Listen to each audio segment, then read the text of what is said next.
I should, of course, have said, if you want to give us any grief this morning, you can do it underneath our live streams. We're on youtube.com/offtheball. We're at OTB AM on Twitter. Sorry, at Off the Ball AM is the Twitter handle. And we're live streaming at Off the Ball on Periscope as well. So, as ever, if you want to get involved in the conversation, feel free to do so.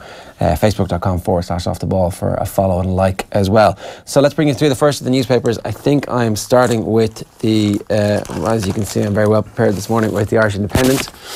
Neil Francis, reasons for Munster woe, more altitude than attitude. This is the sense that the trip to South Africa really damaged them. Armagh facing frosty reception to Portuguese warm weather training jaunt. So Armagh and the club month are actually apparently in Portugal, where I don't know if you can actually play any Armagh League games or Armagh Senior Championship games. Maybe they got special dispensation for that. Six-shooter Mullins in command of title race. An unbelievable day from Willie Mullins yesterday, and Alex Oxlade-Chamberlain is out of the World Cup. Was it the trip to South Africa, which was supposed to be this amazing bonding experience, and it's all great, we've got everybody together and we're on tour, hey? That's what we thought last week when we spoke about it, you know, particularly after the Cheetahs win, 2 good wins, feel-good factor, a few beers, bonding. You know, the altitude does maybe had a factor, and they were out of the blocks really slowly, and that there was a reason for that. Well, did they freeze a little bit? I'm sure they would have spoken about last year's semi-final against Saracens, imposing themselves early on. There was a lot of confidence in the group, but they looked a bit flat-footed, and there's a reason for that. Maybe it is that altitude thing. It's a combination of a load of stuff, isn't it? They didn't get their game plan spot on. A bunch of players made mistakes. They were a little bit off. Racing were as good as they've been all season. Racing's plan was to go out and blitz them in the first 20-30 minutes. They spoke about that after the game, their coaches, their players, because there was a fear maybe after 60-70 minutes. Because to be fair to Munster and on all the Irish provinces, they can play for 80. Yeah. They have an energy, a fitness level, a desire. And maybe that would have been something that the French were fearful if they get into that 60, 70, 80th minute, that they would get on top then and Racing would get tired. But so that was the plan, blow them away, look for some individual brilliance. Teddy Thomas, Vakatawa, you know, and the rest is history really. Yeah, the missed tackles weren't part of the plan either. No, it wasn't, but that comes down to a little bit of fatigue, switching off. And one thing I said before the game to many people was if you concede a score in France, or even a second score, you must avoid panic then and have composure, and they didn't have that. Because it actually looked at one point, the score was it 14-3, or even before the second try. Yeah. It's like, they're being hammered here, but they're still in it. And then once the third try went in, you're thinking, oh, it's just too big for them to be able to catch up. And then you think before half-time, score there. Yeah, game on, back second in. half, Yeah. 14 points down, you would have had that bit of energy going in, you know, and it just deserted them. All right, on to the Racing Post, the continuing fallout from Paul Townend. So trainer Robbie McNamara has waded in, saying McNamara, Irish racing dragged into gutter over Townend incident. A trainer hits out at regulator over long delay for official explanation. He does hit out at the regulator, but he also says Paul Townend or Willie Mullins probably should have said something themselves, but the Irish Horse Racing Regulatory Board should have come out and should definitely have said something. They waited 15 hours effectively to issue a statement, Townend effectively saying that he'd heard a shout to avoid the fence and had veered off to the right. But pretty interesting that obviously former champion jockey, now turned trainer Robbie McNamara says Twitter went mental and into complete rampage. It was horrific for Irish racing. So many people already think Irish racing is fixed. That view could not be further from the truth. But by saying nothing about what Paul had said to them, the stewards increased people's negative opinions about the sport in Ireland. And it's taken away from an amazing day for Paul Townend and for Willie Mullins. Yeah, yesterday. But they should have come out and made some statement after the race. PR 101. But any sporting player, team, if something happens in the match, the event, the coach is asked afterwards, what about that incident? Yeah. Why that should have happened. We understand the reasons now, but that should have happened at the explanation, not 15 hours later, because that's when Robbie McNamara is talking about. That's where people have their opinions, right or wrongly. Yeah. Online, I mean, everyone's entitled to their opinion, but I mean, this online presence of negativity, it should have happened just sooner, that statement. Well, you get out ahead of the story. Like, absolutely. So, I mean, I don't know Paul Townend's mental state in the immediate aftermath, but obviously yesterday he was fine because he went and performed brilliantly and exactly at the level you would hope that he would be able to do. So if he was suffering a bit of anguish after that, That's okay. Everybody actually somebody else speak for him, Ger. or, you know, or the put trainer. him out and let us see that. Look, You know, it's something like, went wrong. I'm gutted. Yeah. I heard a shout. it's a normal human reaction. People make mistakes. Yeah. Let him express that. And let everybody go, Jesus, I feel sorry for him now. As opposed to, why the secrecy, lads? Why is it fake? There was anger and kind of frustration, and then, you know, there's empathy then after the statement. Go, okay, why didn't you just say that a bit sooner? Yeah. Not great when you have somebody like as high profile as Robbie McNamara coming out, and that's the lead in the Racing Post today. So that'll be the lead in all the English news agents this morning for racing fans as well. So on to the Examiner today. I have the Examiner right here. King of the Hill. Who's this? Well, it's Bells Hill strikes gold. A sensational 6-timer lifts Mullins to summit. So an amazing day, as I said, for Willie Mullins. Jack Anderson asks, are we losing perspective of what sport is about? Always an interesting column from Jack. He's down in Melbourne, professor of law down there. But it's not that I wanted to draw your attention to this morning. It's this headline on a Larry Ryan piece. Punch-ups and unsavoury incidents marring underage matches in Cork. And like underage matches, you know, maybe it's a minor game and the minor lads, there's a bit of... No, this is under 8 to under 11, and it's not the players, it's the mentors and the parents, and they're round with each other and they're attacking referees. Well, it's this long-running debate about intervention from sidelines, parents coaching kids, shouting at kids, opposition parents shouting at each other, coaches shouting at each other, and it seems to be worse at that underage level, and it seems to escalate more because maybe we're, you know, I have a little boy, you've young kids, that you're maybe more protective of the kids if something happens to them, if somebody shouts something at them, and it's a serious issue, and we know the messages about kind of standing back, leaving them. Yeah, but the Go games are supposed to be non-competitive. They're like, everybody gets a go. The clue is in the name. They're Go games. Everybody gets a chance to play. They go out, they practice their skills, they get a bit better. And yet there's obviously some parents so crazy that they're screaming.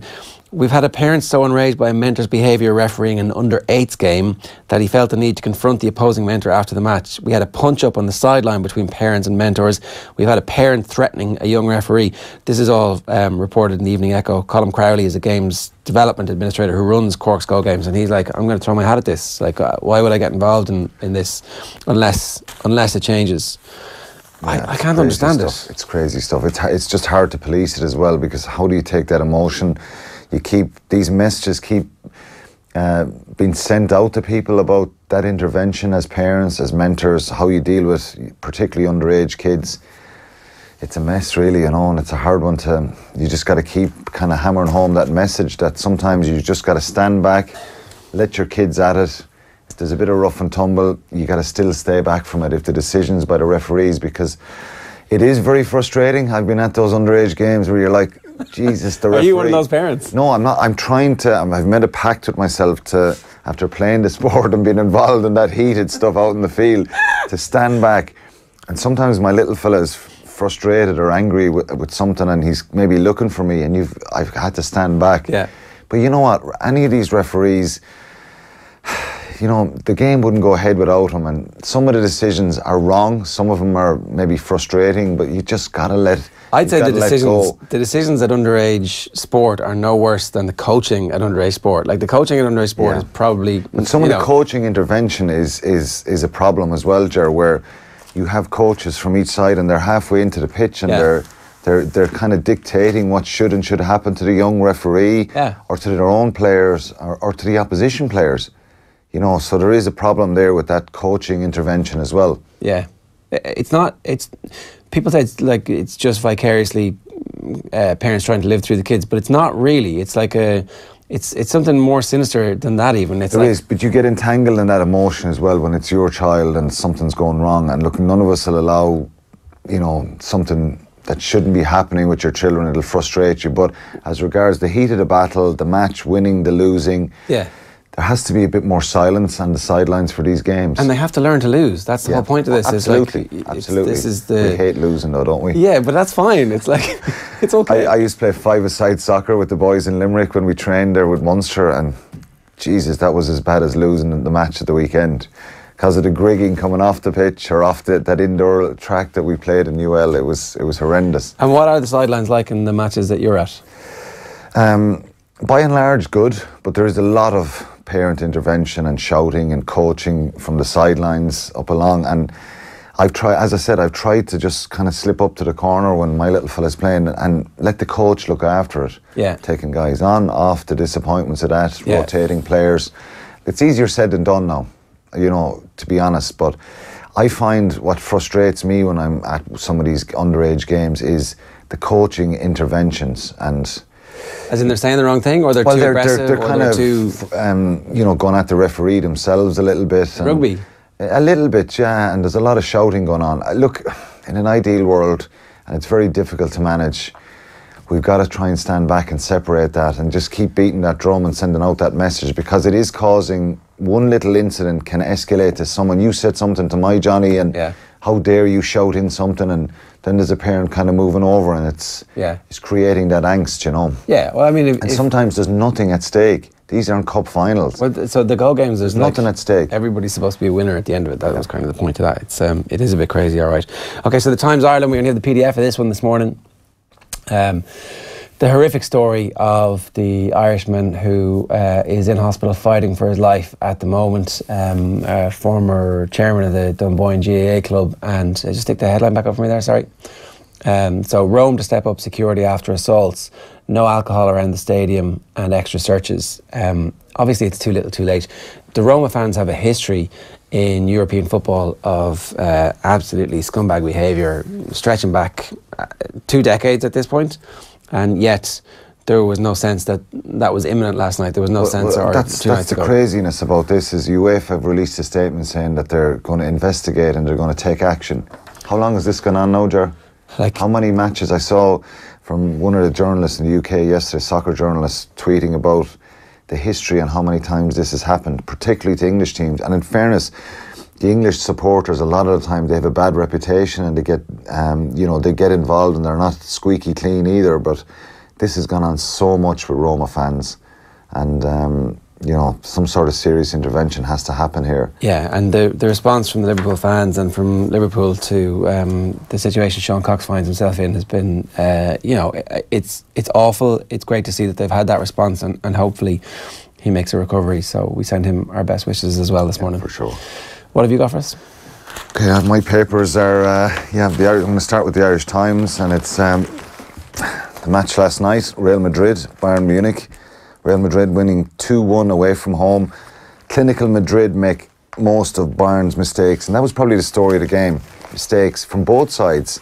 Looked very panicky, nervous, a lot of chances, but Madrid going for 3 in a row, and they looked clinical in the end. And they look beatable as well, don't they? They do look beatable. They look vulnerable. Like a team who are about to win 3. So, like, you know, in 50 years' time, kids will open whatever it is they're reading on at that point and look at the record book and go, wow, that Real Madrid team must have been absolutely amazing. But actually, they're just a really good cup team. They've some brilliant players, for sure, but they look vulnerable at the back, and Keylor Navas made a poor mistake for Kimmich's goal for Bayern Munich. And Bayern had a couple of great chances to stretch their lead, but Marcelo scored a great strike, and then they get the winner in the second half, you know, and they just have that pedigree. It's kind of a mentality, isn't it, as well, with that quality. There's a really interesting one here, and it's hard to probably see it, and I want to get your opinion on this, Ger. Poor schools should have priority for sports grant, and that's a report that's been done. A review of the State Sport Capital Grants Programme has found that schools in disadvantaged areas should be given higher priority for funding in the funding rounds. Yeah, like, and this kind of follows the controversy probably of 150,000 to a private school, Wesley College, under the scheme. That's happened in Dublin here. Yeah.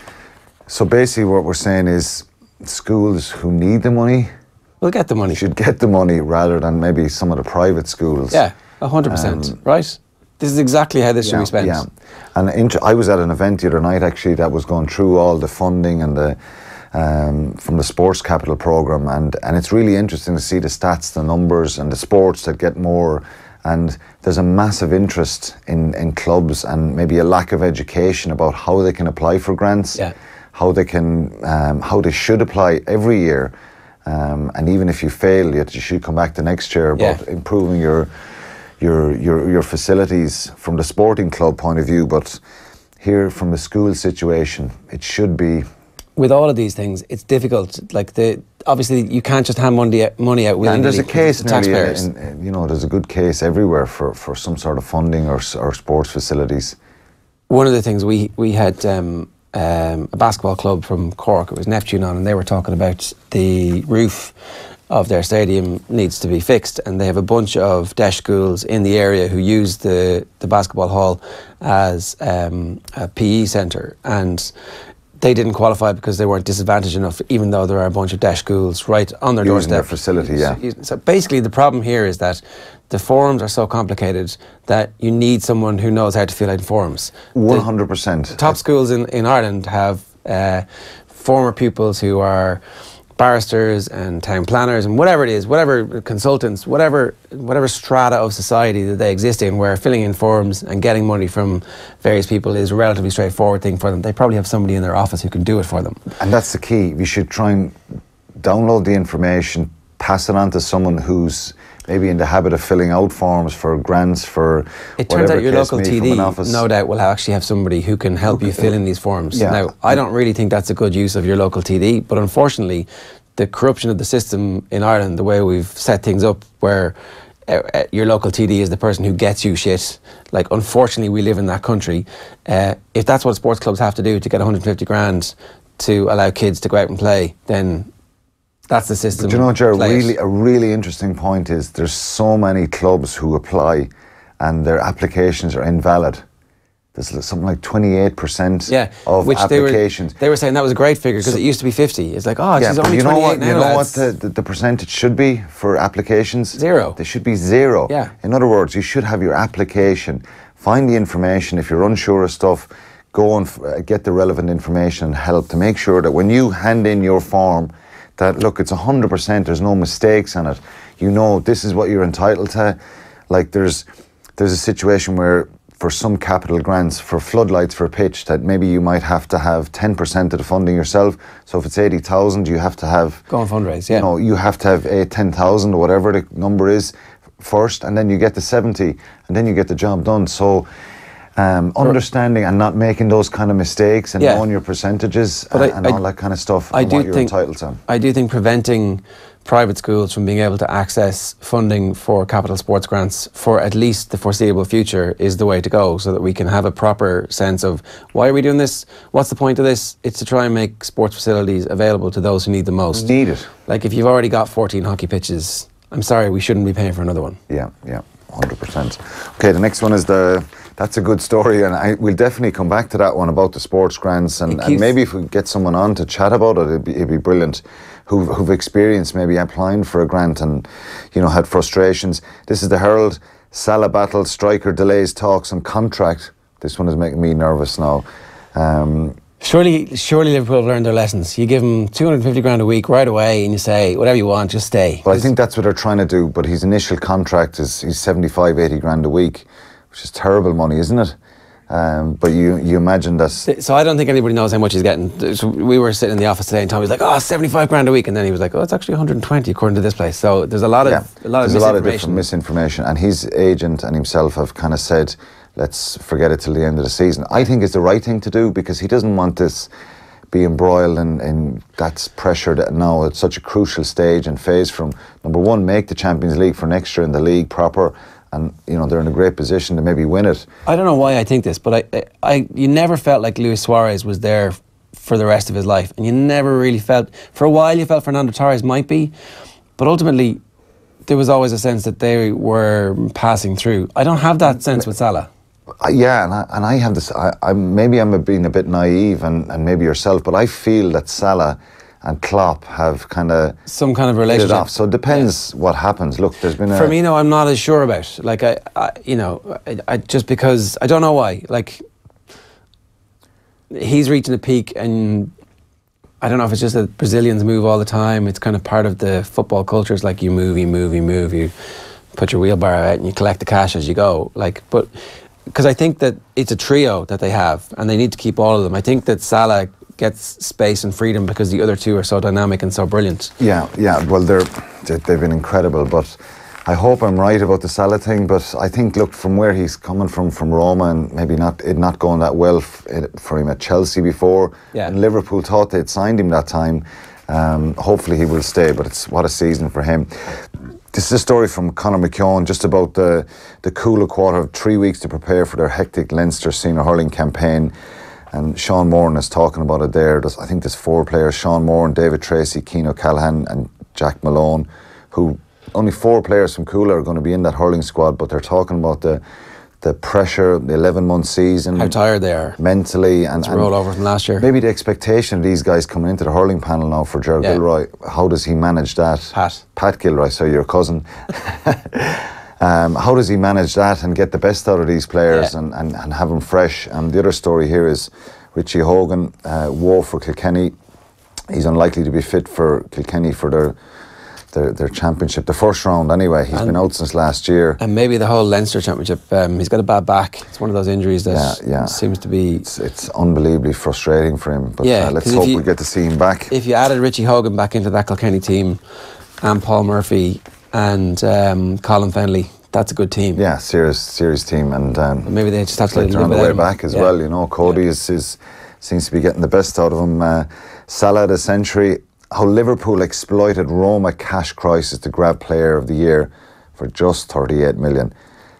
At 38 million back then, maybe before the Neymar deal. Like, and was it always going to be a great signing if he had the same kind of career that he had at Chelsea? I mean, you're like, well, it's a bit of a risk. Now, obviously, it's one of the greatest deals that it's one of the greatest deals ever. And you could sell him for 250 million at this point. It's just been incredible, but. That's the Roma chairman, director of football, was speaking about how they had to kind of adhere to UEFA, the fair play rules and financial pressures and stuff like that to balance the books to be in the Champions League. So he's come back to haunt him, really, hasn't he? So far, anyway, in the first leg. Roma are one of the few clubs in the world who seem to care about financial fair play. Everybody else manages to find a way around it. Everybody else ignores it. And of course, that story, 9,802 to 1. Magical Mullins racks up an incredible 6-timer at Punchestown. Unbelievable, isn't it? And around that, you'd be happy enough. We're going to get all the tips off John Duggan today. We could do with some winners, but it's incredible. And of course, this little caption here: gutted and devastated. End of the world for Oxlade-Chamberlain, Alex Oxlade-Chamberlain. He's going to miss that World Cup, which is, to be fair, he's had a... You know, he's been brilliant for Liverpool, brilliant for Liverpool, and you know, you don't want to see anyone getting those injuries. We spoke about this, Paul Townend, from 0 to hero after that story the day before, and he bounces back from opening day howler with a sensational treble. It's a big story, isn't it? Yeah, and so he's obviously okay, you know, and I'm glad that he's okay and that there isn't any lingering. After recovering from that, and he looks like nice smiley face there, getting a couple of wins. You mentioned this one as well, Armagh's risky trip. Armagh Chiefs could be in pressure. They're going off to Villamora for a warm weather camp, and under GA rules, of course, you're not supposed to do that 10 days before your championship opener. And will they be fined? Will there be home advantage taken off? And that's what invariably is going to happen. Now, these rules were breached a lot last year. And they're gone off to Portugal for a week. They could lose home advantage, and of course that would financially hit them in a league game next year as well. So probably more on that. And the last one for me is the Sun. Another great story, farcical, and this is the story of Arsene Wenger's departure. Okay, we know he's gone, but it's the timing of it. Statements by the club. He's saying that the timing is bad. Then the club come out and say that he didn't mean to say that, and They forced him to issue a statement. They forced him to issue a statement. Of course, they say the story is he's getting an £11 million payoff to leave. He says he hasn't been sacked, but it's been by mutual consent. The club said on one of the websites it said that he was sacked. So it kind of rumbles on, that story, ahead of what you got to say is a vital game against Atletico Madrid tonight. Their only chance and salvation of obviously winning a trophy, well, if they but get through also that, getting into Champions League as well. So. Who knows? It could be an amazing effort because he's never won a European trophy. Also, they could get spanked tonight. It could go one of several different ways. What do you think of the timing of the announcement? Do you think it had to happen for Arsenal? I think that the fans, too much pressure. I think that the atmosphere had become as toxic as it was going to get, and that if they, so all of a sudden he's on a farewell tour, the ground will be full for all of these last few games. The team seemed a little bit listless, kind of like, well, I mean, what's the point of this? Whereas now at least they all know, I need to play really well, either to get a move, someone's watching, or to impress the new manager. And also maybe somewhere in their souls they think, this guy was really good for the club, I can do my bit to help see him out, you know? Yeah. You hope there's still enough humanity about them.